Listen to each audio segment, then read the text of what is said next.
ये बात अब पूरी बस्ती में मशहूर हो चुकी थी कि जो भी इस डॉक्टर से कुछ मांगता वो उसे कभी खाली हाथ नहीं लौटाती। किसी को कपड़े देती, किसी को पैसे, किसी को जूते, जिस तरीके से हो सकता मदद जरूर करती। लेकिन फिर एक दिन ऐसा हुआ कि एक फकीर ने उसकी इसी नरमी और सखावत का गलत फायदा उठाया। पहले तो वो रोज आकर पैसे लेता रहा, लेकिन फिर उसकी नीयत बदल गई। उसे यकीन था कि ये लेडी डॉक्टर किसी को मना नहीं करती। तो एक दिन उसने ऐसी चीज मांग ली कि डॉक्टर साहिबा खुद भी हक्की बक्की रह गईं। दिल के हाथों मजबूर होकर वो इनकार भी न कर सकी। और फिर उस फकीर ने उस बात का फायदा उठाते हुए वो सब कुछ हासिल कर लिया जिसका वो बरसों से ख्वाब देख रहा था। आइए जानते हैं आज का ये चौंका देने वाला वाकया जो आपको हैरान कर देगा। ये वाकया पाकिस्तान के सूबा सिंध के शहर सीतापुर का है, जहाँ हिंदू बिरादरी नस्लों से आबाद है और आज भी अपनी रवायात, इबादत और वकार के साथ पुरसुकून जिंदगी गुजार रही है। इसी शहर में एक हिंदू खातून डॉक्टर रहती थीं, जिनका नाम था मीरा सक्सेना। वो दिल की बीमारियों की माहिर थीं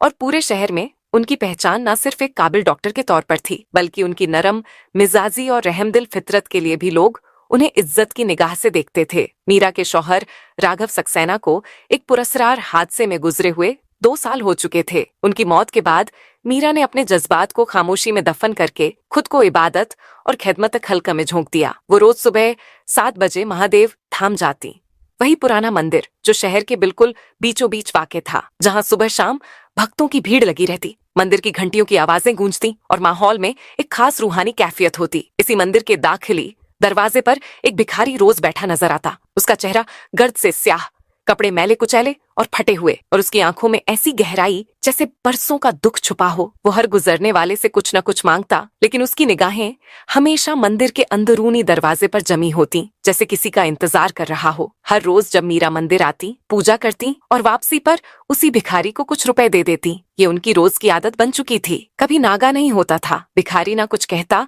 ना आंख उठाता, बस हाथ जोड़कर सर झुका देता। और मीरा, जो हर किसी से बातचीत की आदी नहीं थी, बस हल्की सी मुस्कान देकर अपनी गाड़ी में बैठकर अस्पताल चली जाती। जाहिरी तौर पर डॉक्टर मीरा की जिंदगी एक कामयाब, मुकम्मल और बाइज्जत जिंदगी थी। एक बड़ा अस्पताल, समाज में मुकाम, अपना जाती घर, मगर जो दुख उनके दिल में छुपा था वो सिर्फ वही जानती थीं। शौहर की जुदाई, तन्हाई और जिंदगी का खालीपन, यही वो गम था जो वो हर रोज मंदिर की सीढ़ियों पर भगवान के सामने पेश करती थीं। एक दिन जब आसमान पर गहरे बादल छा गए और हल्की बूंदाबांदी शुरू हो गई, तो वो हमेशा की तरह मंदिर पहुंची। पूजा मुकम्मल करने के बाद जब वो उस फकीर को पैसे देने लगी, तो उसने पहली बार अपनी आवाज निकाली। उसकी आवाज भारी और धीमी थी, मगर अल्फाज दिल में उतर जाने वाले थे। मैडम जी, आप मुझसे शादी कर लीजिए। डॉक्टर मीरा के कदम वहीं रुक गए। मीरा ने उस फकीर को गौर से देखा। उसके चेहरे पर ना कोई मजाक था, ना कोई दीवानगी। ये कैसा सवाल था? क्या वो पागल था, या फिर ये किसी गहरी बेबसी का इजहार था? मीरा ने हल्के से मुस्कुराकर कहा, तुम भी ना कैसी बातें करते हो, ये लो पैसे और बारिश से बचकर बैठो। मगर उस दिन फकीर ने पहली बार पैसे लेने से इनकार कर दिया। उसने सिर्फ उनकी आंखों में देखा और फिर खामोशी से सर झुका लिया। डॉक्टर मीरा वापस तो अस्पताल पहुंच गईं, मगर सारा दिन उनका जहन उसी वाकये में उलझा रहा। वो खुद से सवाल करती रहीं, क्या वो फकीर वाकई सिर्फ एक मामूली इंसान है? उसकी आंखों में कुछ ऐसा क्यों है जो मुझे राघव की याद दिलाता है? रात को जब वो घर लौटी तो खुद से कहा, शायद मैं ही ज्यादा सोच रही हूँ, आखिर वो तो बस एक भिखारी है। लेकिन अगले दिन जब उन्होंने फिर उसे पैसे देने की कोशिश की, तो उसने हाथ जोड़कर इनकार कर दिया और धीमी आवाज में कहा, मैडम जी, मैं आपके लिए कुछ कर सकता हूँ, बस एक मौका दीजिए। मीरा को बहुत गुस्सा आया। उन्होंने सख्ती से कहा, देखो, मैं तुम्हारी मदद करती हूँ, इसका ये मतलब नहीं कि तुम कुछ भी बोलने लगो, अपनी हद में रहो। मगर फकीर ने नजरें नहीं झुकाईं। उसने धीमे से कहा, मुझे मालूम है आपको लगता है कि मैं पागल हूँ। फिर एक लम्हे के लिए अपनी नजरें झुकाईं और दोबारा उनकी आंखों में देखकर बोला, मैडम जी, मेरी एक बात सुनिए, मैं आपके लिए वो कर सकता हूँ जो शायद कोई और ना कर सके। उसके लहजे में इतना एतमाद था कि मीरा एक पल को हैरान रह गई। एक फकीर जो हर रोज चुपचाप बैठा रहता है, आज इतने यकीन से बात कर रहा था। उसकी आवाज में एक अजीब सा भरोसा था। मीरा ने उसे गौर से देखा और नरमी से पूछा, अच्छा बताओ, तुम क्या कर सकते हो? उसने जवाब दिया, इस शहर में एक बड़ा नशा फरोश गिरोह काम कर रहा है, मैं आपको उनका पता दे सकता हूँ। मीरा हैरान रह गई। एक फकीर और ऐसे खतरनाक गिरोह की मालूमात? उन्हें लगा शायद मजाक कर रहा है, मगर डॉक्टर होने के नाते उनकी आदत थी कि हर बात को फौरन रद्द न करें। उन्होंने सोचा, अगर ये सच भी हुआ तो मैं पुलिस को इत्तला दे सकती हूँ। उन्होंने तफसील पूछी तो फकीर ने बताया, कल रात मैंने महादेव धाम के पास वाले पुराने गोदाम में कुछ लोगों को देखा जो नशे की बड़ी डील की बात कर रहे थे। उनके हुलिये और जगह दोनों मुझे याद हैं। मीरा ने इस बात को पूरी संजीदगी से नहीं लिया, लेकिन फिर भी उन्होंने अपने पुराने मरीज इंस्पेक्टर राजेश यादव से बात की। अगले दिन इंस्पेक्टर ने हैरत से भरी खबर दी, डॉक्टर साहिबा, जिस गोदाम की आपने बात की थी वहाँ रात को छापा मारा गया। भारी मिकदार में नशा आवर अशिया बरामद हुई है। मीरा दंग रह गईं। एक फकीर को ये सारी मालूमात कैसे हो सकती है? उन्होंने फैसला किया कि अगली सुबह मंदिर जाकर खुद उससे पूछेंगे। अगले दिन सुबह मीरा मंदिर पहुंची। वही पुराना चबूतरा और फकीर पहले की तरह वहां बैठा था। मीरा उसके करीब जाकर बैठ गई और आहिस्ता से पूछा, तुमने इतनी पक्की मालूमात कैसे दी? तुम कौन हो? सच सच बताओ। फकीर ने मुस्कुराकर जवाब दिया, मैडम जी, मैं वही हूँ जो नजर आता हूँ, लेकिन इस शहर को बहुत अच्छी तरह जानता हूँ, शायद आपसे भी बेहतर। उसकी बातों में कोई ऐसा राज छुपा था जो मीरा को और ज्यादा उलझाता जा रहा था। उसके बाद कई दिनों तक वो फकीर मीरा को शहर के मुख्तलिफ इलाकों में हो रहे जुर्म की खबरें देता रहा और हर बार वो खबरें बिल्कुल दुरुस्त साबित होती थीं। मीरा अब उसे कोई आम फकीर नहीं समझती थी। वो समझ चुकी थी कि उसके पीछे जरूर कोई बड़ा राज छुपा हुआ है, मगर साथ ही उन्हें ये भी एहसास था कि अगर वो इस पर दबाव डालेंगी तो शायद वो कभी सच्चाई न बताए। इसलिए उन्होंने वक्त के साथ साथ उसे जानने का फैसला किया। अब एक खामोश रिश्ता बन चुका था, न खैरात का न हमदर्दी का, बल्कि एक अजीब सा ताल्लुक। मीरा अब उससे पैसे नहीं देती थी, बल्कि उसके पास बैठकर उससे बातें करती थी। श्यामदास कभी कभी ऐसी बातें करता जो मीरा को उनके मरहूम शौहर राघव की याद दिला देती थी। एक दिन उसने अचानक कहा, मैडम जी, आपको याद है आप कहा करती थी कि मंदिर की सीढ़ियों पर बैठकर चाय पीने का मजा ही कुछ और होता है? ये बात तो उन्होंने सिर्फ राघव से की थी, किसी और को तो कभी नहीं बताई। उन्होंने खुद को संभाला, हल्का सा मुस्कुराई और बात को टाल दिया, मगर दिल में सवालों की गूंज जरूर उठती रही। एक रात जब वो अस्पताल से वापस आ रही थी, तेज बारिश हो रही थी, रास्ते सुनसान थे। अचानक उनकी गाड़ी बंद हो गई। वो घबरा गई। सड़क पर कोई नहीं था, मगर तभी जैसे आसमान से उतरकर श्याम वहां नमूदार हुआ। ऐसा लगा जैसे उसे पहले से मालूम था कि मीरा को उस वक्त वहां होना है। उसने गाड़ी चेक की, चंद लम्हों में स्टार्ट कर दी और बड़ी सादगी से बोला, मैडम जी, इतनी रात को अकेली बाहर मत निकला करें। ये शहर उतना सीधा नहीं जितना लगता है। उसकी आवाज में फिक्र और दर्द छुपा था। मीरा ने उसे उस रात अपने घर आने की दावत दी। पहले तो उसने इनकार कर दिया, लेकिन उनके इसरार पर मान गया। घर आकर जब दोनों खाने की मेज पर बैठे, श्याम ने एक निवाला लिया और आहिस्ता से कहा, ये खाना, ये जायका मुझे बहुत पुरानी यादें दिला रहा है। मीरा का दिल जोर जोर से धड़कने लगा, मगर वो चुप रही। उन्होंने कुछ नहीं पूछा, मगर अगली सुबह एक फैसला जरूर कर चुकी थी। उन्होंने अपने पुराने दोस्त और फॉरेंसिक एक्सपर्ट करण सिन्हा को कॉल किया और वो तस्वीर भेजी जो उन्होंने चुपके से श्याम की ली थी। करण ने तस्वीर को गौर से देखा और बोला, मीरा, इस आदमी का चेहरा कुछ जाना पहचाना लग रहा है, लेकिन मैं यकीन से नहीं कह सकता, कुछ टेस्ट करने होंगे। मीरा ने दिल ही दिल में ठान लिया था कि अब वो श्याम की असली पहचान जरूर जानकर रहेंगी। करण ने कहा, अगर तुम इस शख्स के कुछ कपड़े या इस्तेमाल की हुई चीज ला सको तो मैं उसका डीएनए टेस्ट कर सकता हूँ। ये सुनकर मीरा उलझन में पड़ गई। वो श्याम को सीधे तौर पर शक में नहीं डालना चाहती थी। अगर उसे एहसास हो गया कि मीरा उस पर नजर रख रही है तो शायद वो हमेशा के लिए गायब हो जाए। उसी रात मीरा को एक तदबीर सूझी। अगले दिन उन्होंने श्याम को अपने घर बुलाया और बड़ी नरमी से कहा, श्याम, मैं चाहती हूँ कि तुम अपनी जिंदगी को एक नई शुरुआत दो। अगर तुम चाहो तो मेरे घर के पीछे एक कमरा है, वहां रह सकते हो। श्याम पहले तो झिझका, मगर मीरा के खुलूस ने उसे मजबूर कर दिया और वो मान गया। अब श्याम डॉक्टर मीरा के घर के पिछले हिस्से में बने एक छोटे से कमरे में रहने लगा। दिन भर वो महादेव धाम के पास अपने उसी फकीर वाले अंदाज में भीख मांगता और फिर चुपचाप घर लौट आता। एक दिन मीरा ने उससे पूछा, श्याम, जब मैं तुम्हें सब कुछ दे सकती हूँ तो फिर अब भी रोज मंदिर क्यों जाते हो? श्याम ने हल्की सी मुस्कान के साथ जवाब दिया, मैडम जी, मंदिर ही मेरी दुनिया है, वहीं सब कुछ दिखाई देता है, सब कुछ सुनाई देता है। उसके जवाब में कोई फलसफा छुपा था, कोई ऐसा राज जिसे सिर्फ दिल की आंखें समझ सकती थीं। कुछ ही दिन बाद मीरा को अस्पताल से एक इमरजेंसी कॉल मिली। शहर की मशहूर नवजीवन फार्मा कंपनी के एक गोदाम में आग लग गई थी। मीरा का दिल धक से रह गया, क्योंकि यही वो गोदाम था जहां कुछ हफ्ते पहले श्याम की मालूमात पर पुलिस ने छापा मारा था। उन्होंने फौरन इंस्पेक्टर राजेश यादव को कॉल किया, जो मौका ए वारदात पर मौजूद थे। राजेश ने बताया, डॉक्टर साहिबा, आग में सब कुछ जल गया, मगर कुछ कागजात महफूज रह गए। उनमें एक तस्वीर भी है, एक आदमी की जो हूबहू राघव जैसा लग रहा है। मीरा का दिल जोर जोर से धड़कने लगा। उन्होंने फौरन वो तस्वीर अपने पास रख ली और पूरी रात उसे देखती रही। तस्वीर के पीछे एक जुमला लिखा था, राघव 2022 फार्मा डील। ये अल्फाज उनके वजूद को झंझोड़ने के लिए काफी थे। क्या ये सच में राघव है? क्या वो जिंदा है? लेकिन कैसे? आखिर उसकी तो बाकायदा लाश भी शिनाख्त हो चुकी थी। पूरी रात मीरा की आंखों से नींद गायब रही। शक, उम्मीद, खौफ, हर एहसास दिलो दिमाग में शोर मचाता रहा। अगली सुबह वो महादेव धाम गईं। ताकि श्याम से बात कर सके, मगर वो वहां नहीं था। मीरा ने उसे कई जगह ढूंढा, लेकिन श्याम जैसे हवा में घुल गया हो। श्याम को ना पाकर मीरा और ज्यादा बेचैन हो गई। लेकिन जब वो शाम को थकी हारी घर लौटी तो देखा श्याम उनके घर के बाहर बैठा है, मगर वो अब पहचानने के काबिल भी नहीं था। उसका चेहरा थका हुआ, कपड़े मैले और जिस्म पर गर्द की मोटी तह जमी हुई थी। मीरा ने गुस्से से पूछा, कहाँ थे तुम? मैं पूरे शहर में तुम्हें ढूंढती रही। श्याम ने नजरें झुका ली और धीमी आवाज में कहा, मैडम जी, मुझे कुछ जरूरी काम था। मीरा ने तय किया कि वो उससे सीधे सवाल नहीं करेंगी, लेकिन फिर भी नरमी से पूछा, श्याम, तुम नवजीवन फार्मा को जानते हो? श्याम ने एक लम्हे को उनकी आंखों में देखा, फिर नजरें झुकाकर जवाब दिया, मैडम जी, इस शहर में कौन नहीं जानता उन्हें। वो लोग बहुत ताकतवर हैं। मीरा का दिल कह रहा था कि श्याम कुछ छुपा रहा है और इस छुपाई हुई बात का ताल्लुक जरूर राघव से है। कुछ दिनों बाद मीरा ने खुद गोदाम की आग की मुकम्मल रिपोर्ट निकलवाने की कोशिश की। उन्हें पता चला वो आग कोई हादसा नहीं थी, बल्कि जानबूझकर लगाई गई थी, और जो शख्स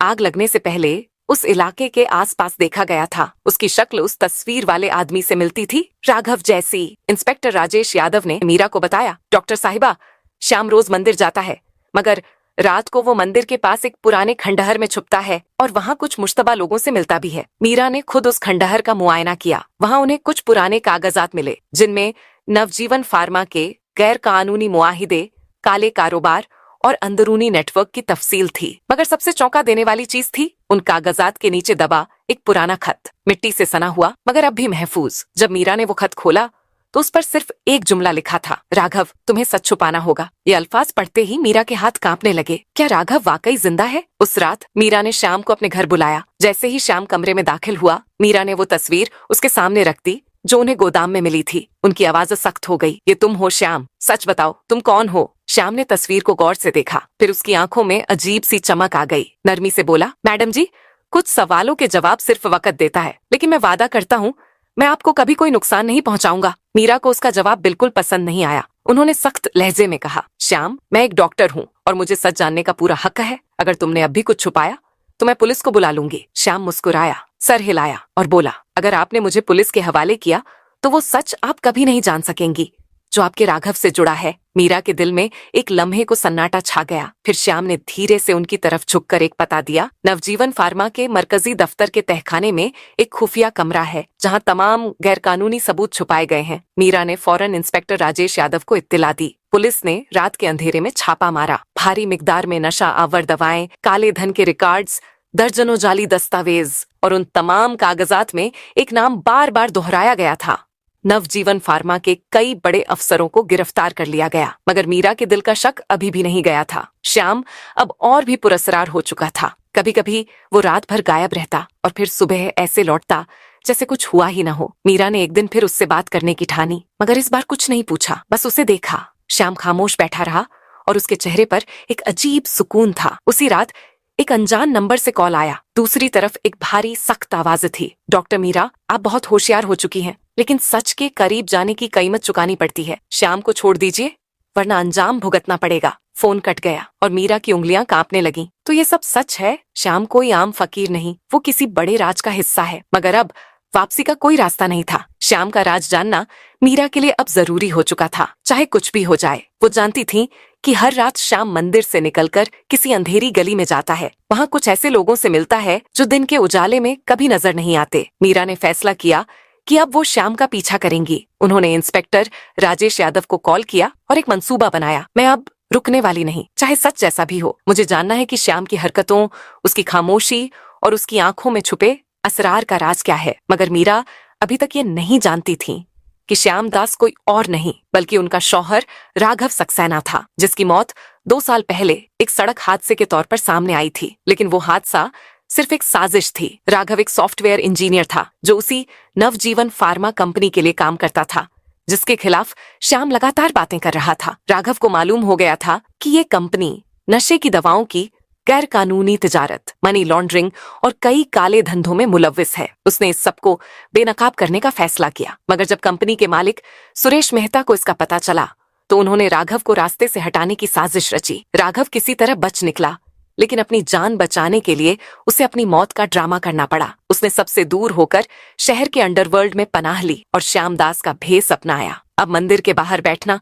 चुपचाप सब कुछ देखना और हर रोज मीरा की एक झलक पा लेना, यही उसकी नई जिंदगी बन चुकी थी। उसने सोचा था अगर मैं सामने आ गया तो सुरेश मुझे तो मारेगा ही, मगर मीरा भी खतरे में आ जाएगी। इसीलिए राघव ने श्याम की शक्ल में एक एक कदम बहुत सोच समझ कर रखा और मीरा की मदद से उसने धीरे धीरे इस गंदे कारोबार की जड़ें हिलानी शुरू कर दी। एक रात मीरा और इंस्पेक्टर ने श्याम का पीछा करना शुरू किया। वो हमेशा की तरह महादेव से उठा और शहर की तंग गलियों में चलने लगा। बार बार पीछे मुड़कर देखता, जैसे किसी के पीछा करने का एहसास हो। काफी देर बाद वो एक पुराने जले हुए गोदाम के पास रुका।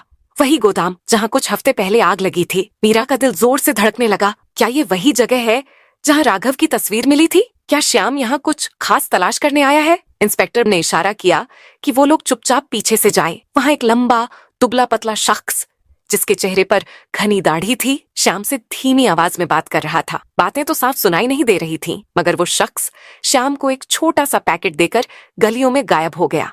इंस्पेक्टर ने मीरा से कहा, हमें वो पैकेट देखना होगा, हो सकता है उसमें कोई अहम सबूत हो। मगर मीरा की नजरें श्याम पर जमी थीं। श्याम अब गोदाम के अंदर जा चुका था और अंधेरे में एक कोने में बैठा था। जब मीरा और बकराम थोड़ी देर बाद अंदर दाखिल हुए, वहां जली हुई लकड़ी और केमिकल की तेज बदबू फैली हुई थी। एक कोने में श्याम एक पुरानी मेज पर बैठा कुछ कागजात देख रहा था। उसने वही पैकेट खोला हुआ था जिसमें कुछ तस्वीरें और एक यूएसबी ड्राइव थी। मीरा और बकराम ये सब दूर से देख रहे थे। अचानक श्याम ने वो सारी तस्वीरें जला दी। मीरा हिल गई। क्या वो सबूत मिटा रहा है या उनमें कुछ ऐसा था जिसे वो दुनिया से छुपाना चाहता है? बकराम ने धीरे से कहा, अभी बात नहीं करनी चाहिए, शायद वो किसी बड़े नेटवर्क का हिस्सा है, हमें और सबूत दरकार है। मीरा ने सर हिलाया, लेकिन उनका दिल अब पूरी तरह उलझ चुका था। श्याम की हर हरकत, हर खामोशी, हर निगाह अब राघव की याद दिला रही थी। वो जानती थी अब वक्त बहुत करीब है जब सारा सच सामने आ जाएगा। अगली सुबह मीरा ने रोजाना की तरह श्याम से बातचीत की कोशिश की, मगर वो हमेशा की तरह खामोश रहा। उसने चुपचाप नाश्ता किया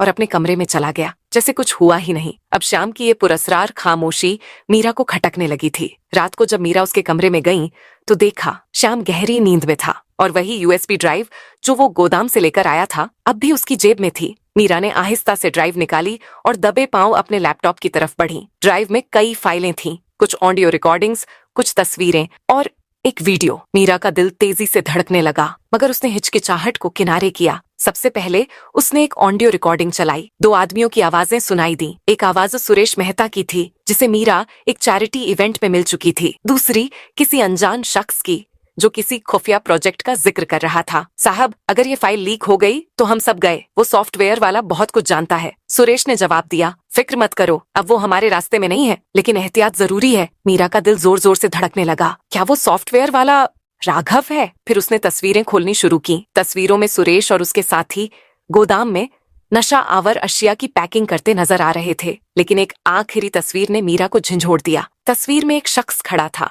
उसका चेहरा थोड़ा धुंधला था, मगर उसकी आंखें और चाल राघव जैसी। तस्वीर के नीचे लिखा था 2022। अब मीरा ने वीडियो प्ले किया। वीडियो में सुरेश एक शख्स से कह रहा था, तुमने जो कहा वो किया, लेकिन याद रखना अगर तुमने हमें धोखा दिया तो तुम्हारी बीवी को भी नहीं छोड़ेंगे। उस शख्स ने जवाब दिया, मैं वादा करता हूँ सब कुछ करूंगा, लेकिन मेरी बीवी को इस सब से दूर रखो। मीरा की सांसें रुक गईं। ये आवाज, ये तो श्याम की है, मगर वो सुरेश से बात क्यों कर रहा है? उसे मेरा नाम कैसे मालूम? उसका दिमाग सुन्न हो गया। क्या श्याम वाकई राघव है? और अगर हाँ, तो वो सुरेश के साथ क्यों? ये सब क्या है? मीरा ने यूएसबी वापस श्याम की जेब में रख दी। उसका दिल कह रहा था श्याम पर अब भरोसा नहीं रहा, मगर उसकी बातों में ऐसी सच्चाई भी थी जो मीरा को रोक रही थी। अब ये बात बिल्कुल साफ होती जा रही थी। श्याम यानी राघव सुरेश के खिलाफ अंदर से खेल रहा था। अपनी मौत का ड्रामा रचाकर वो इस खतरनाक नेटवर्क को अंदर से तोड़ने की कोशिश कर रहा था। और अब जब मीरा सच के बिल्कुल करीब पहुंचने लगी थी, श्याम उसे हर मुमकिन हद तक बचाने की कोशिश कर रहा था।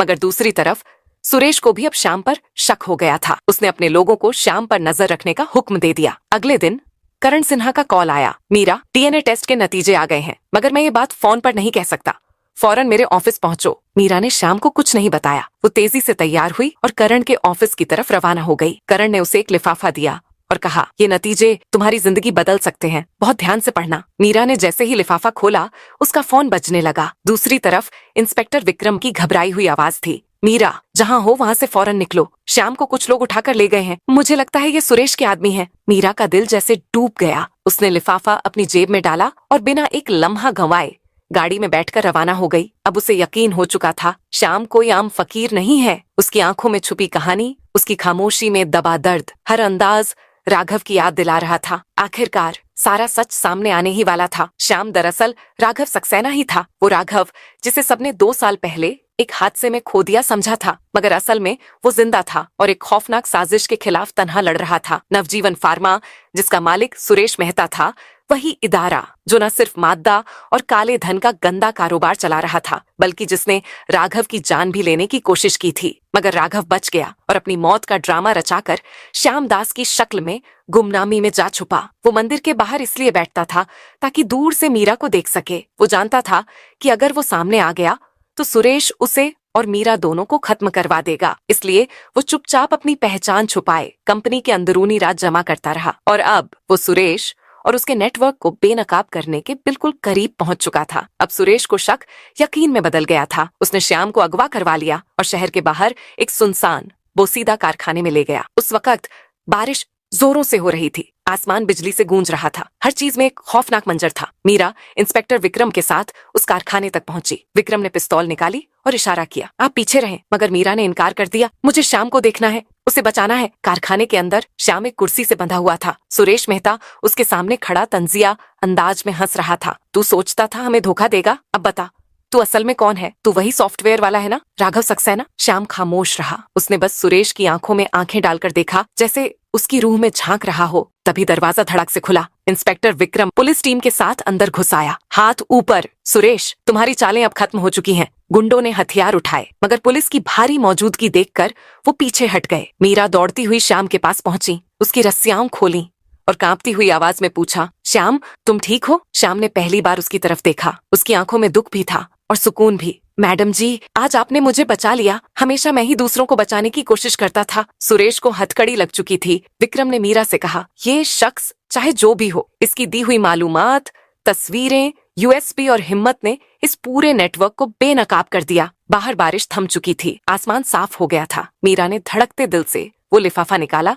वहीं कारखाने की सीढ़ियों पर खड़े होकर उसने लैब रिपोर्ट खोली। कागज पर साफ लिखा था, डीएनए मैच। राघव सक्सेना। उसके हाथ कांपने लगे। सामने वही शख्स खड़ा था जो अब श्याम नहीं राघव था। मीरा उसके करीब गई, उसका हाथ थामा और धीमे से कहा, ये तुम हो ना मेरे राघव? राघव ने लंबी सांस ली और उसकी आंखें भीग गईं। मैं कभी गया ही नहीं था, हर रोज मंदिर के बाहर बैठकर तुम्हें देखता था। तुम्हारी एक मुस्कान मुझे जिंदा रखती थी। मीरा ने उसे गले लगा लिया। बरसों का दुख, डर और जुदाई उसे एक लम्हे में बह गए। चंद हफ्तों बाद महादेव धाम की सीढ़ियों पर मीरा और राघव दोनों साथ बैठे थे। राघव अब साफ लिबास में था, अपनी असली पहचान में, मगर वही आंखें, वही मोहब्बत। मीरा ने पूछा, अब क्या? राघव ने मुस्कुराकर जवाब दिया, अब एक नई शुरुआत, लेकिन इस बार कोई झूठ नहीं, सिर्फ हम और सच। मंदिर की घंटियों की आवाज गूंज रही थी। सुबह की धूप दोनों के चेहरों पर पड़ रही थी और वक्त जैसे थमकर उनकी नई जिंदगी का आगाज देख रहा था।